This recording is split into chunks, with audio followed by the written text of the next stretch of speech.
मसीह यीशु के मधुर नाम में आप सबको फिर से जय मसीह की। आज इस ऑडियो संदेश के साथ आप तक पहुंचने के लिए प्रभु ने मुझे मदद किया है। मैं प्रभु का धन्यवाद करता हूं।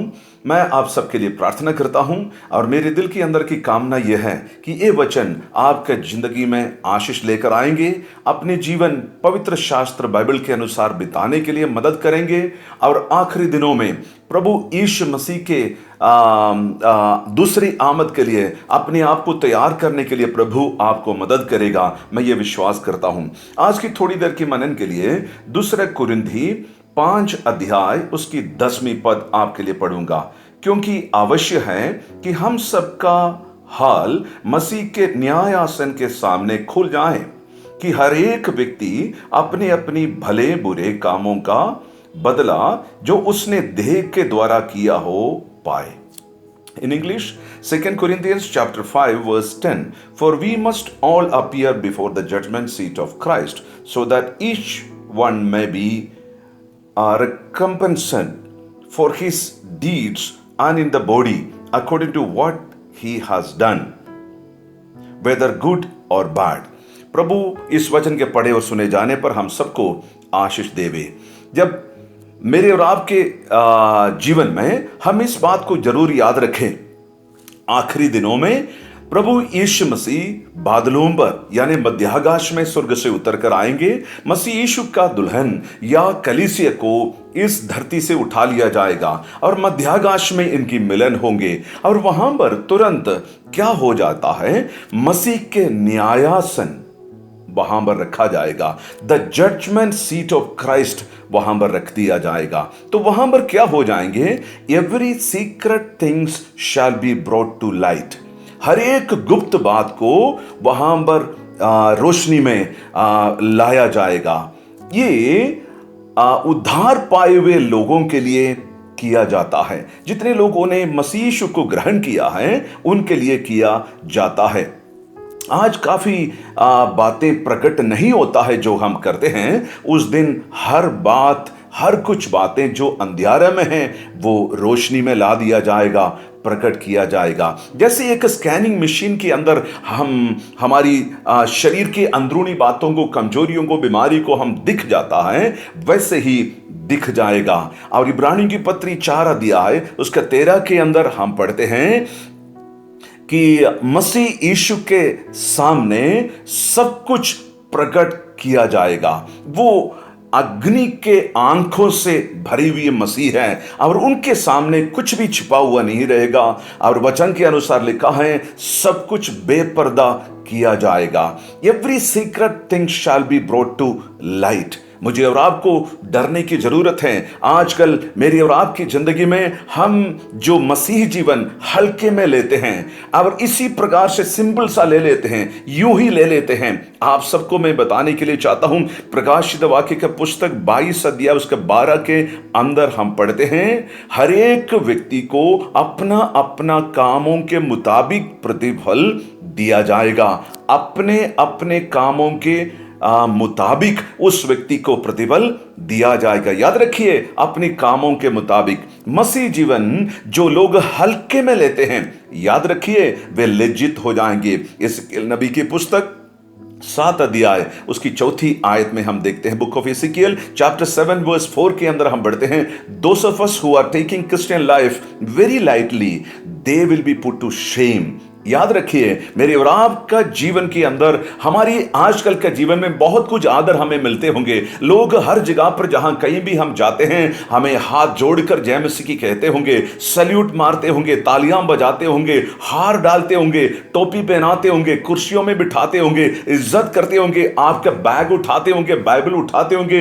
लेकिन उस समय पर जब मसीह के सिंहासन के सामने, मसीह के न्यायासन के सामने, the judgment of seat of Christ के सामने जब आप खड़े हो जाएंगे, हमारे दिल के अंदर की अंदरूनी गुप्त बातों को भी प्रकट किया जाएगा।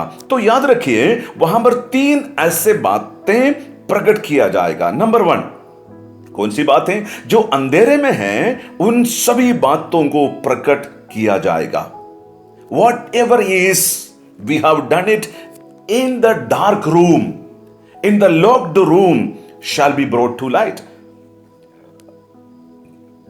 Book of Acts chapter 17 verse 30 के अंदर हम पढ़ते हैं, प्रेरितों के पुस्तक 17 अध्याय उसके 30 में हम पढ़ते हैं, विश्वास में आने से पहले, तौबा करने से पहले, मसीह यीशु को ग्रहण करने से पहले हमने जो गलतियां कमजोरियां किया है उसे प्रभु भूल जाएंगे, वो भूला गया है। लेकिन कुछ बातें मसीह में आने के बाद हमने जो अंधेरा में किया है, बंद कोठरी के अंदर किया है, गुप्त तरीके से किया है, वो प्रकट किया जाएगा। यिर्मयाह नबी के पुस्तक 16 अध्याय उसका 17, 23 अध्याय उसका 24 के अनुसार कुछ भी बातें छिपाया नहीं जाएगा। Nothing shall be kept secret, everything that we have done, सब कुछ जो हम गुप्त तरीके से किया है प्रकट किया जाएगा। डरने की बात है मुझे और आपको, अंधेरा में, बंद कमरे में, दूर जाकर जो भी हम करते हैं उसको प्रकट किया जाएगा। दूसरी बात है, दिल की विचारों को भी प्रकट किया जाएगा।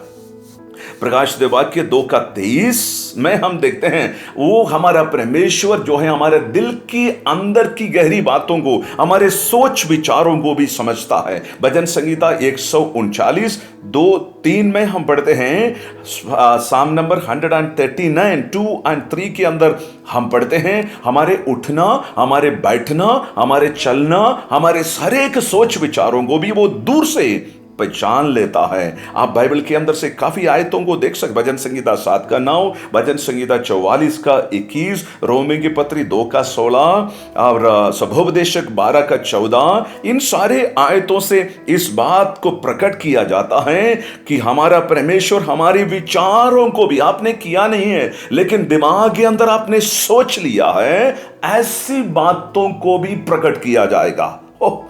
डरने की जरूरत है, मुझे और आपको डरने की जरूरत है। मैं भी अपने जीवन में, रोजमर्रा के जीवन में परखता हूं। इसलिए प्रेरित पौलुस कहता है, मैं अपने शरीर को मारता हूं, कूटता हूं। क्यों? मैं अपने शरीर को वश में लाने के लिए चाहता हूं। कभी कभी हमारे दिमाग है ना बाहर घूमते हैं, हमारे कंट्रोल में नहीं रह पाता है। लेकिन ऐसे में प्रेरित पौलुस कहता है, स्पिरिट कंट्रोल्ड लाइफ, आत्मा के अनुसार चलाए जाना चाहिए मुझे और आपको। कई बार नहीं होता। तीसरी और आखिरी बात यह होती है, हरेक काम, हरेक जो सोच विचार हमने किया है आग के साथ परखा जाएगा, आग में डाल दिया जाएगा। पहले कोरिन्थी 3 अध्याय 12 से लेकर 15 तक, 1 कोरिन्थियंस चैप्टर 3 12 to 15 जब आप पढ़ेंगे, वहां पर लिखा है सब कुछ जो हमारा काम है, कर्म है, आग में डाल दिया जाएगा। जो राख नहीं बनते हैं वहां पर रह जाता है, बना रहता है, उससे क्या किया जाएगा? उनको प्रतिफल दिया जाएगा। हमने जो कुछ भी किया, सेवा किए होंगे, चिन्ह और चमत्कार किया होगा, बपतिस्मा दिलाए होंगे, प्रचार किए होगा, गाने बनाए होंगे, गाने गाए होंगे, वाजा बजाया होगा, जो सब कुछ ठीक है, लेकिन ये सारे कामों को अग्नि के अंदर, आग के अंदर डाल दिया जाएगा। प्रेरित पौलुस कहता है, वो जो चट्टान के ऊपर जो रहता है उन्हीं के समान जो मजबूत रहेगा। भजन संगीता 90:8 के अंदर लिखा है, गुप्त पापों से बचना है हमें, मुझे और आपको। दाऊद भी अपने जीवन में भजन संगीता 25 के अंदर कहता है, मेरे जवानी की पापों को, मेरे गुप्त पापों को आप क्षमा करें। क्योंकि पौलुस को मालूम है, खुद पौलुस ने यह लिखा, उसको मालूम है बेशक कलीसिया के साथ मिल जाएंगे, दुल्हन की साथ हमें मिल जाएंगे, लेकिन मिडेर में, मध्याकाश में उठा लिया तो जाएगा, मसीह के दुल्हन तो कहलाएंगे, लेकिन वहां हमारी शर्मिंदगी नहीं होना चाहिए। मसीह के न्यायासन के सामने, the judgment seat of Christ के सामने मेरी और आपकी सीक्रेट बातें ला दिया जाएगा, हमारी लज्जा के लिए नहीं होना चाहिए। It should not be for our shame, हमारे लज्जा के लिए नहीं है, आदर के लिए होना चाहिए। प्रभु मेरी और आपकी मदद करें इन वचनों के अनुसार जीने के लिए, भक्ति के साथ, डर के साथ मुझे और आपको जीने के लिए प्रभु मदद करें। प्रार्थना करें। पिता परमेश्वर, पुत्र यीशु के नाम से इस वचन के अनुसार हमारी प्राण, आत्मा, शरीर को, सोच विचारों को आपके वचन के अनुसार कंट्रोल करने के लिए मदद करें। परमेश्वर, आपके हाथों में हम समर्पण करते। पवित्र पिता, प्रार्थना सुनने के लिए धन्यवाद। पवित्र जीवन बिताने के लिए मदद करें, मसीह यीशु के नाम से मांगते हैं, आमीन आमीन। God bless you all. जय मसीह की।